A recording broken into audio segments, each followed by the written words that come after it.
राष्ट्र सर्वप्रथम, राष्ट्र सर्वप्रथम, राष्ट्र सर्वप्रथम, राष्ट्र। जनपद बुलंदशहर में 632 करोड़ की 256 विकास परियोजनाओं का लोकार्पण व शिलान्यास कार्यक्रम आयोजित किया गया।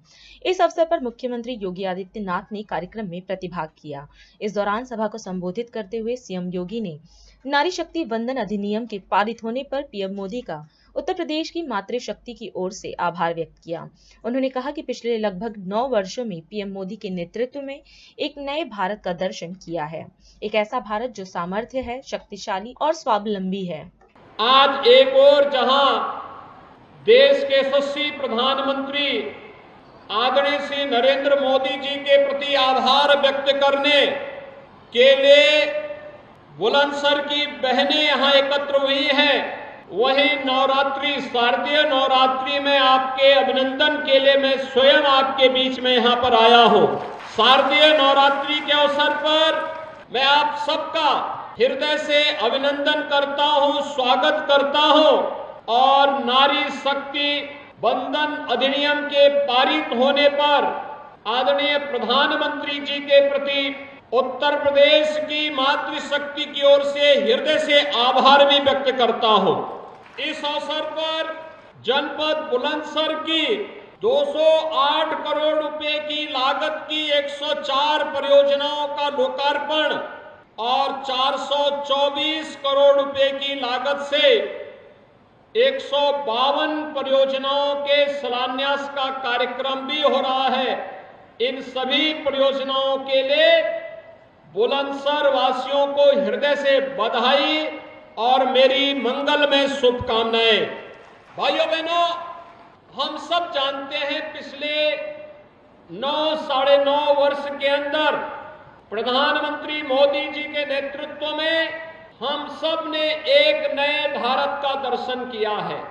एक ऐसा भारत जो समर्थ भारत है, शक्तिशाली भारत है, स्वावलंबी भारत है और दुनिया की एक महाशक्ति के रूप में स्थापित होने वाला भारत है।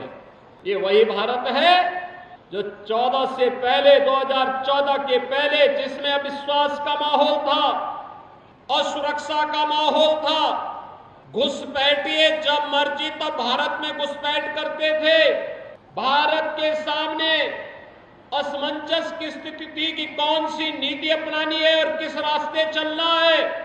लेकिन 2014 में आने के बाद प्रधानमंत्री मोदी जी ने एक ऐसे नए भारत को आगे बढ़ाने का संकल्प आगे बढ़ाया जिस भारत में जाति, मत, मजहब और क्षेत्र भाषा के आधार पर नहीं बल्कि गांव, गरीब, किसान, नौजवान और महिलाओं को समान अधिकार मिले और सम्मान के साथ आगे बढ़ने का अधिकार मिले और उसके तहत उन्होंने अपनी योजनाएं बनाई और उन्हें प्रभावी ढंग से लागू किया है।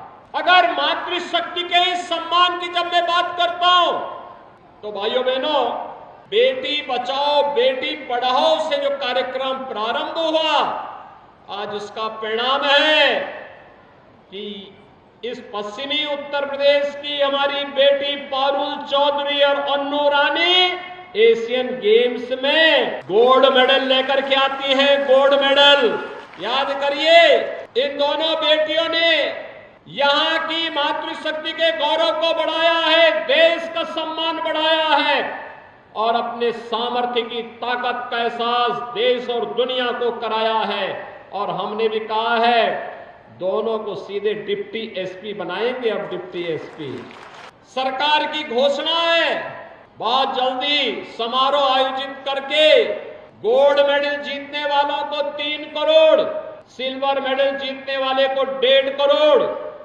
और कांस्य पदक जीतने वाले उत्तर प्रदेश के खिलाड़ियों को 75 लाख रुपए की सहायता का सम्मान समारोह भी हम लखनऊ में करने जा रहे हैं और साथ साथ सरकारी नौकरी भी।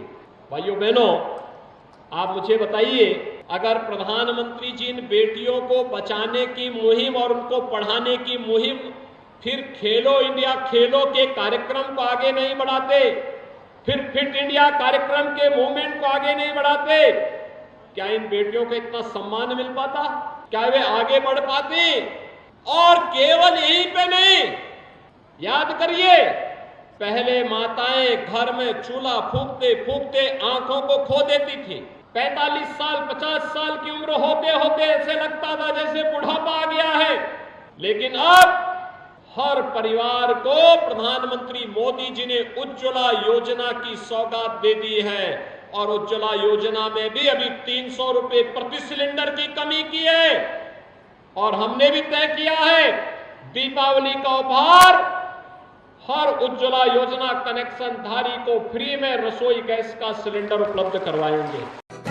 राष्ट्र सर्वप्रथम